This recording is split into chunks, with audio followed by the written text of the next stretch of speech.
Welcome back to the Lessons for Tomorrow podcast, the motivational poster in your ear. I'm your host, Tim Elanius, VP of Strategic Initiatives at americaneagle.com. In this episode, we are going to be diving into the evolution of the digital transformation mindset. To discuss this, I am joined by Caroline Ernst, the VP of Ecommerce Solutions for AD, Affiliated Distributors, and Brendan Cameron from americaneagle.com. With today's guests, I want to introduce Caroline a bit more, and then I'll let Brendan introduce himself. As a colleague, I just don't want to take that thunder away from him. But Caroline has more than 2 decades of e-commerce and digital marketing experience as a strategic, big-picture thinker with strong general management, team building, and change management qualifications.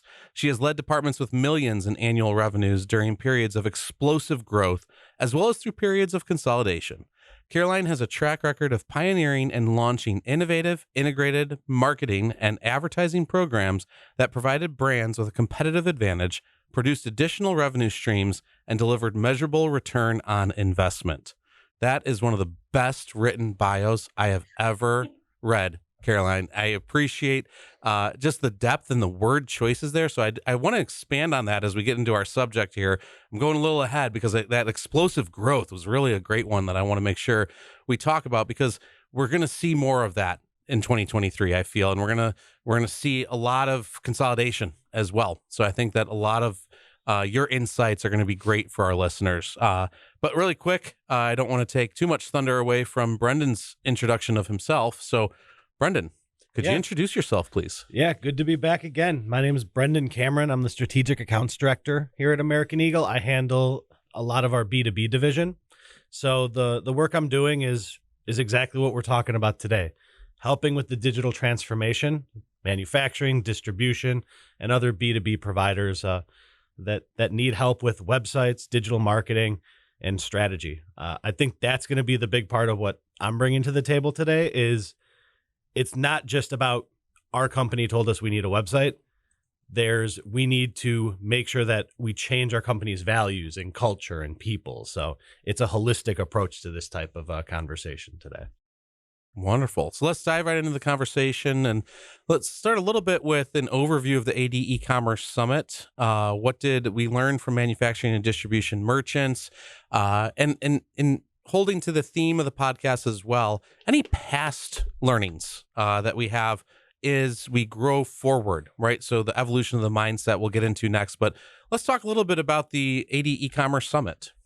Excellent. Well, first, thank you very much for having me. It's a pleasure to be back on your podcast. The AD e-commerce and marketing summit was its 6th time hosting this year. Interestingly, we added marketing, which really signified the evolution of e-commerce with independent distributors, where 6 years ago, it was thought more of as a technology initiative. And 6 years later, it's evolved into focusing on the customer experience and including marketing. This was the perfect time to include them. So we had almost 500 attendees join us in sunny San Diego about a week ago. And everyone came together in the spirit of looking forward to what's next in their business and in their own personal evolution.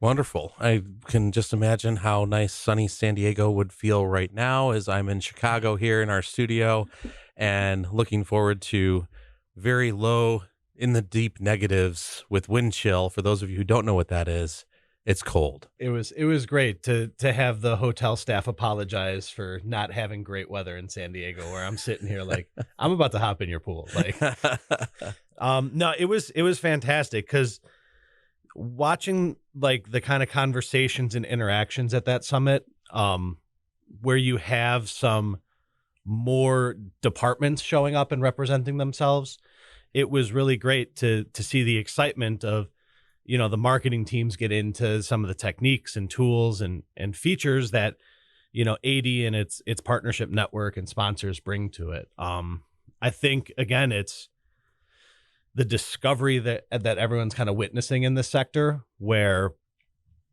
they thought like, we could just send an email blast out to all 2,700 customers, have our promotion cards. That's what e-commerce is. It's just another channel of marketing. Mm-hmm. When now we get into the automation aspects, the lead scoring. So really helping to educate, a whole different department or division in this, the AD member group is really exciting on our end. We help the product, the operations team, and now, getting into the marketing pieces is always fun. Absolutely. And that holistic team is so important, where all of them are working together and not just on different initiatives, especially when it comes to digital transformation. I've never seen a digital transformation project that doesn't end up including every team from the org. And I think that's a great way that you brought marketing in with the conference and looking at that impact. And I think also just the whole evolution of e-commerce over the years, and especially into the B2B space. We've seen the need for more digital transformation, where I would say from my experience with a lot of B2B customers, there's a little bit of a pushback to transformation at times because systems are working, there's other things to focus on. Why go and uproot what's there? Well, we get to a certain point where with certain systems, you end of life them. You have grown past where they are able to support you, and you have to put the next level of a solution in, and as you mature as a business as well. I think that's just important in that transformation experience to plan that out well and understand the growth opportunity for yourself. Yeah. And Caroline, I don't know how many conversations you had, but a couple of the marketing members that I was talking to, they still were forced to earmark in their budget for print catalogs Mm-hmm. and things like that, and the eye rolling, and it's good to see that even the marketing team is starting to lead that direction. But yeah, at the end of the day, what the conference brought is helping distributors take that first step, because the first step in digital transformation is that cultural piece. Mm-hmm. So the more that the leadership and the management teams can see that this is not just a technology change, this is not just like shifting customers over, it starts internally. Yeah, Caroline, can you maybe unpack a little bit for us and the listeners on just this shift, where I think the biggest aspect of transformation is towards the CX journey, right? The customer experience, and the shift from just having a print catalog to an online catalog that you still had to contact an account manager for, customer service rep, to complete your orders, to completing your orders online. I think that's been one of the biggest areas we've seen as far as transformation in the B2B commerce space, is this shift over to customer experience. You want to talk a little bit about your thoughts on that? Sure. And I'll actually cite Joe Seisman from Forrester, who spoke and was one of the keynotes at the summit, where he did some proprietary research with AD members and suppliers to try to understand what they thought digital transformation is and how it impacts their business. And what he shared with us was the findings from that research around digital leaders and how they've needed to reorient their strategy development and look at it holistically of how do I digitize my operations. And one of the ways of doing that is through partnerships. So, AD obviously is a partner, but looking at other partners, whether it's AD for content, whether it is a technology partner, whether it is a strategic partner, that helps inform really what's next for a business. And what I've really liked about what Joe said that was so applicable is, and how it applies to AD and AD members and suppliers, is the concept of joining content and platforms and partnerships together to really drive scale and speed to market. Yeah, absolutely. And that combination of those three is so critical, because there's so much more need for different types of content to deliver throughout the customer experience. And one of the things I've talked about in the past on this show is just the generational research, as we're starting to see a shift in the buyers, and I'm being very specific here on the B2B space, but in those decision makers and the buyers, they're drifting away from that personal relationship. Pick up the phone, let me call Joe or Emily, who I have worked with for my whole life on buying. And now it's the I don't want to talk to anyone generation. Let me just go online, order it. Oh, by the way, I want to order it from my phone potentially because I don't want to be on a computer. But there's a whole shift there that this customer journey still has to provide the experience for the generation that wants to have the call, alongside that, next generation just below them that says, hey, sometimes I'm going to need to call you and I want to have the confidence I can reach someone, but I can do some of it online now. To the newest generation, really, and it's not even new in the marketplace or in the workforce anymore, but it's the, quickly becoming the majority of buyers across the world. And so I think that customer experience, bringing all that together, the different types of content that they all need to consume, and not just through your website. I think that's the other big lesson that we've been seeing is it's across every channel that you can reach them on.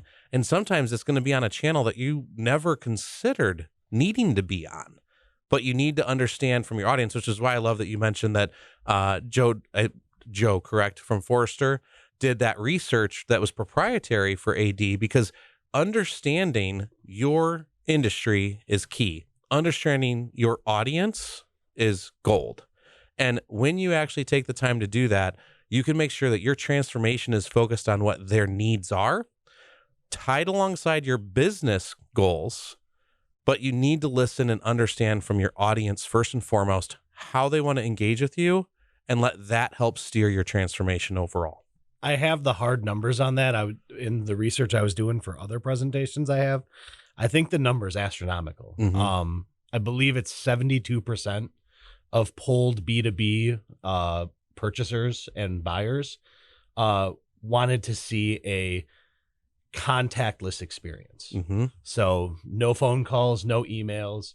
They just want full self-service. Like that, you would think it was like a majority. Mm-hmm. It's a far majority. Yeah.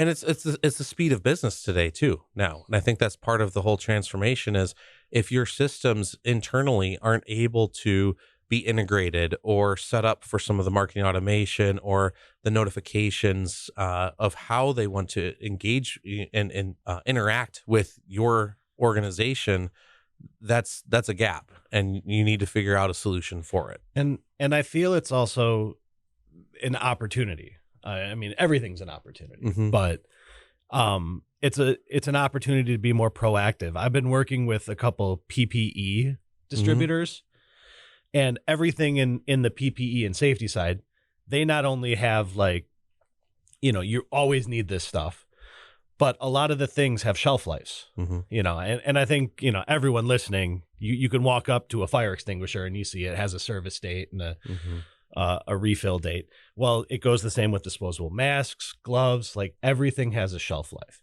And, that sounds like waste, but at the same time, that's a marketing opportunity. Mm-hmm.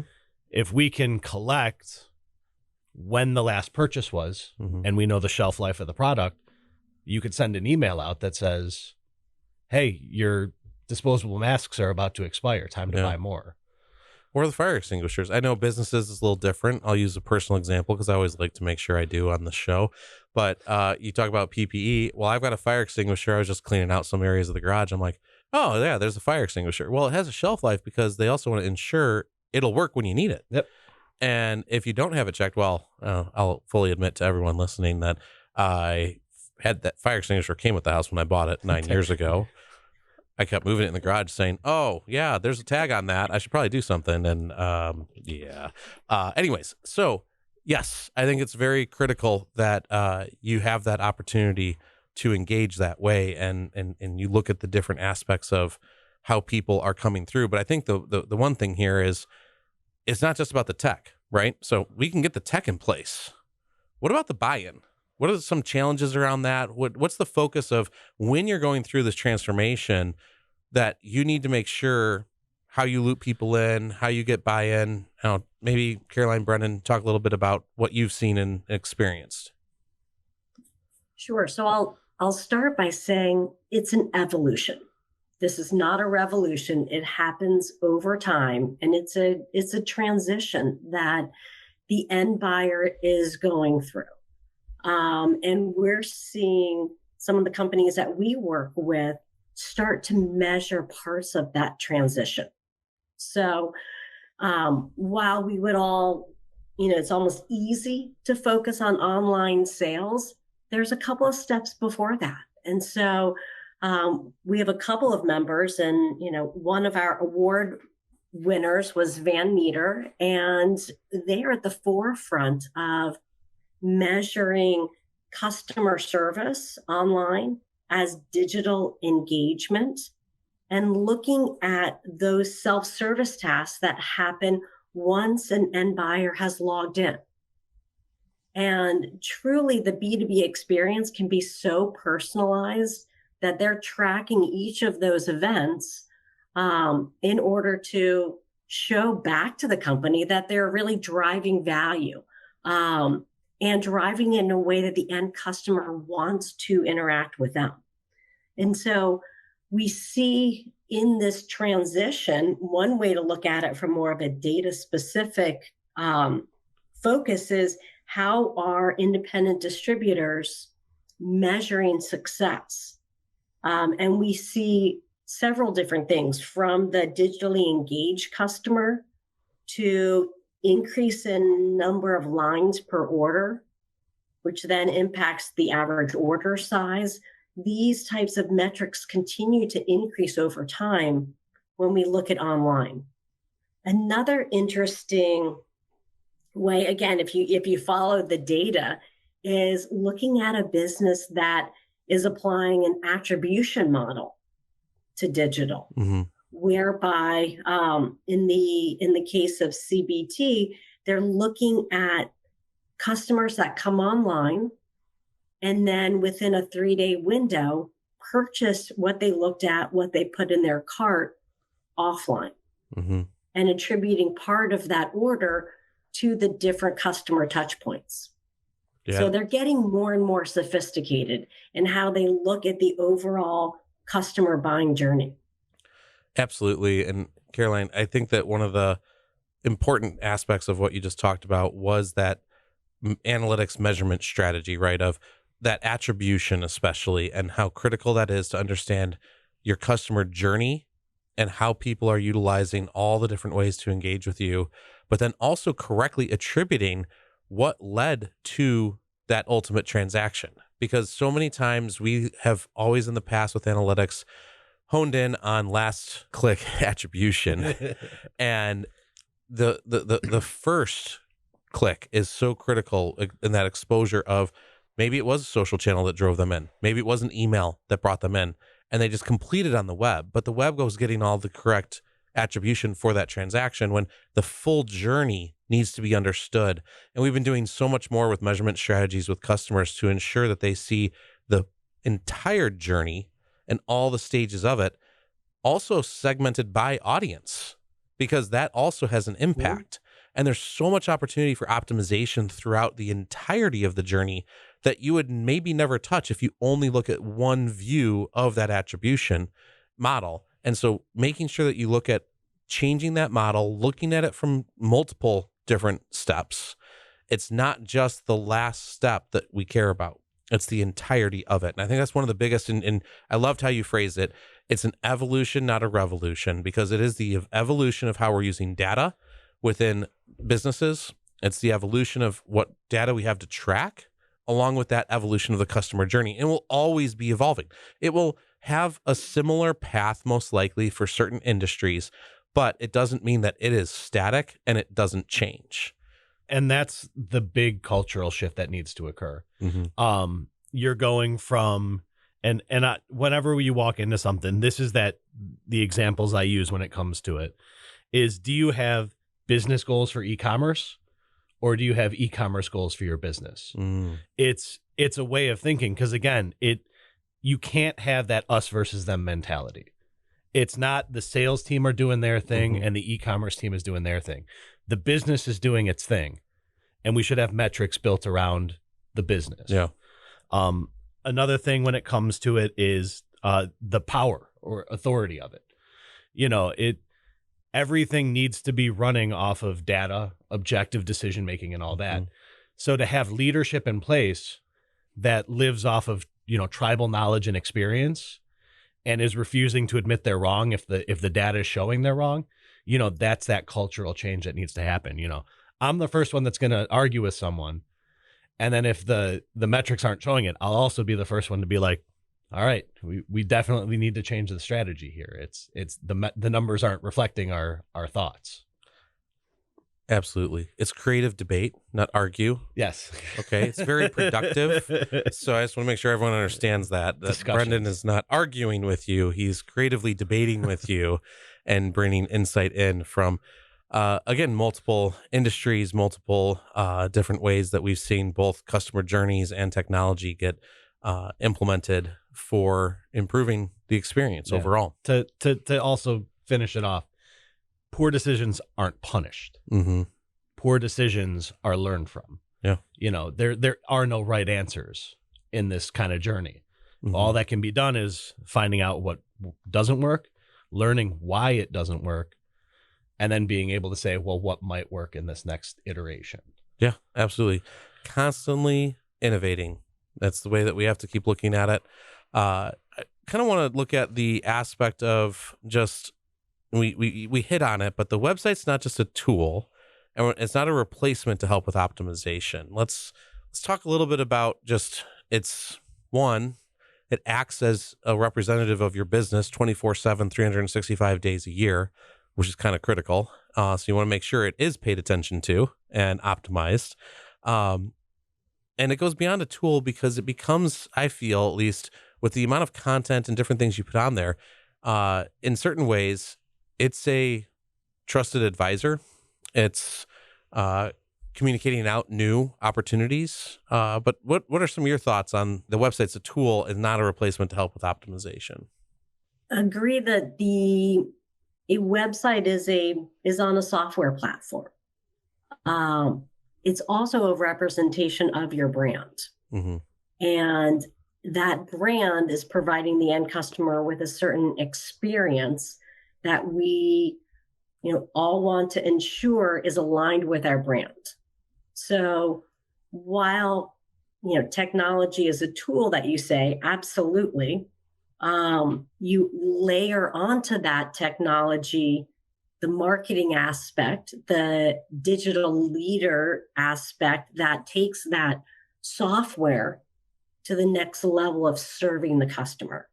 So yes, technology is a tool, it's a foundation, and on that, you provide the overall experience that's aligned with who you are in the marketplace, your leadership advantage, and it really enables you to tell your story.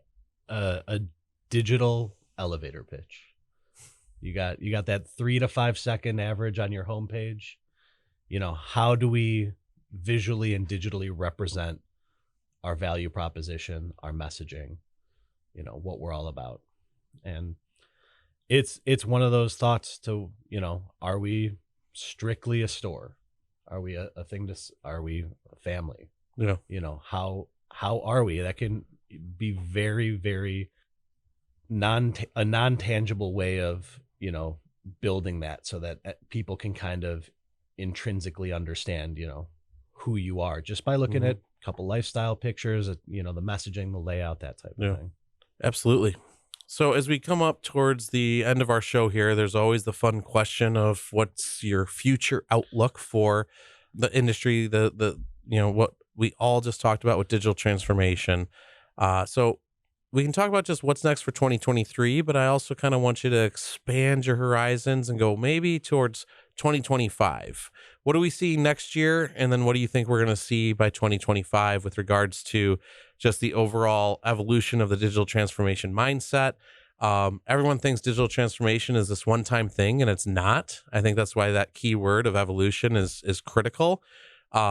It comes through in phases, but there's definitely different aspects that are always evolving. So, Caroline, we'll start with you and get your future crystal ball out and tell us all. Awesome. So what's next? I've been thinking about this a lot because it was the theme of the AD E-commerce and Marketing Summit.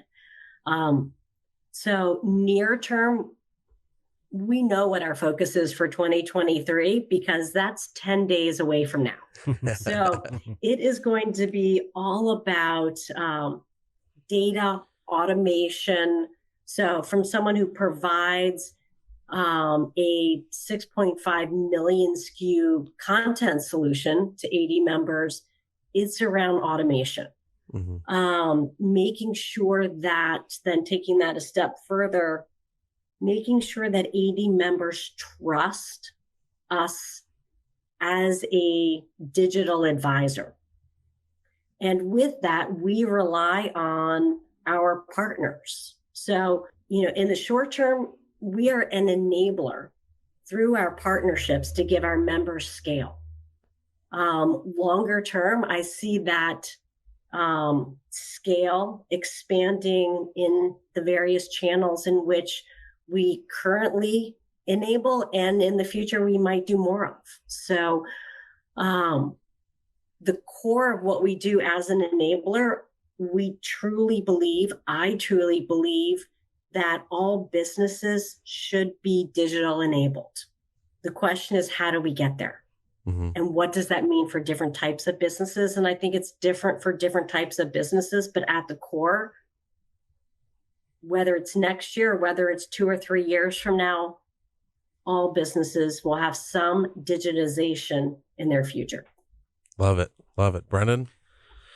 Short term, I think we got to focus on getting the cultural setup, getting the change of mindset to start, dropping that knowledge from experience, moving more toward the knowledge of metrics and data, making sure e-commerce is not this completely separate entity. The e-commerce is our business, just like the sales team and the account management team is our business. So with all digital transformation and evolution, the culture should be that strong point. And in this sector, it is a very black and white thing. There still are the people going around being like, don't go to the website, call me. I'm here for you. There's people that don't realize that website is there to help, not harm. Yeah. So I would say New Year's resolution, get that culture in order, get the belief, get the buy-in internally, because you're not going to be able to sell the customer if you have people dissenting. Long-term will be, I think, starting to understand the balance of a lot of this work. You can't go all in on, we need to invent and we need to simplify experiences when you also need to keep in mind, we need to deliver the results, even if they're more complex. Yeah. You may sell a logistical system, a conveyor belt system, and there's nothing simple about it. So if you're on one side of the seesaw where we need to keep it as simple as possible, so there's tension and balance in every aspect. So long term, once you get the culture in, once you get that buy-in, then we can start talking about how to balance all those decisions. Yeah, absolutely. People, process, technology. That's what I just heard.